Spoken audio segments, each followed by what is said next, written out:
जिंदगी में कुछ सफ़र हम सोचकर नहीं, गलती से शुरू करते हैं और वही सफ़र कभी सबसे यादगार बन जाते हैं।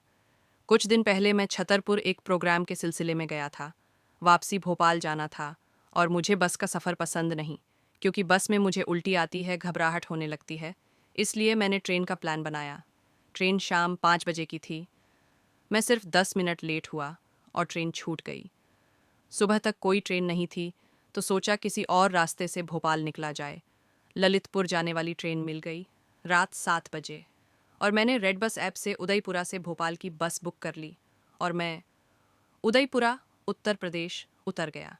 जब हम स्टेशन पर उतरे तो सबसे पहले हमारी नज़र पड़ी एक पुराने वीरान मंदिर पर, जो स्टेशन के पास ही एक कोने में था, और रात के अंधेरे में वो बहुत ही डरावना और अनजाना लग रहा था।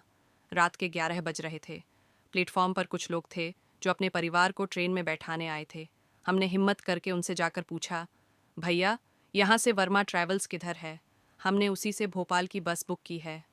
वो थोड़े चौंके, फिर बोले, यहाँ तो कोई वर्मा ट्रैवल्स नहीं है, ना ही कोई बस स्टैंड है, और अब कोई बस या ट्रेन भी नहीं मिलेगी।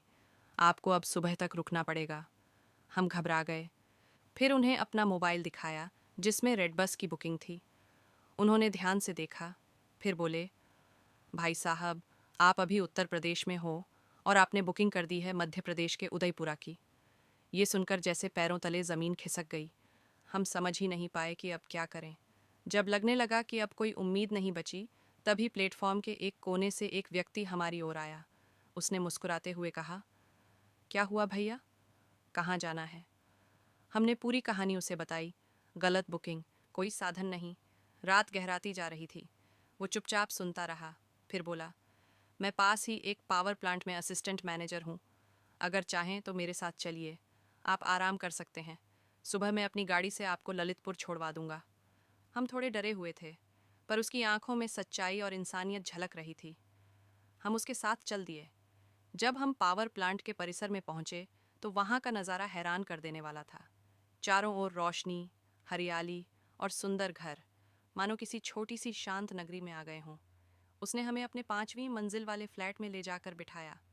फ्लैट बहुत ही सुंदर और सजा संवरा था। उसने हमें पानी दिया, खाना ऑफर किया, आराम से बैठाया और हमारी चिंता दूर करने की कोशिश की। बातों बातों में पता चला कि वो एक अच्छा गायक है, गिटार भी बजाता है, और सबसे बड़ी बात, इंसानियत में यकीन करता है। रात भले ही गलती से शुरू हुई थी, लेकिन अब उस अजनबी की वजह से एक सुकून भरा अनुभव बनती जा रही थी। हम ज़्यादा उसे परेशान नहीं करना चाहते थे, लेकिन उसने हर तरह से हमारी मदद की। फिर उसने कहा, रात काफ़ी ज़्यादा हो गई है, हवा पर आराम करो। लेकिन हमें नींद कहाँ आने वाले थे।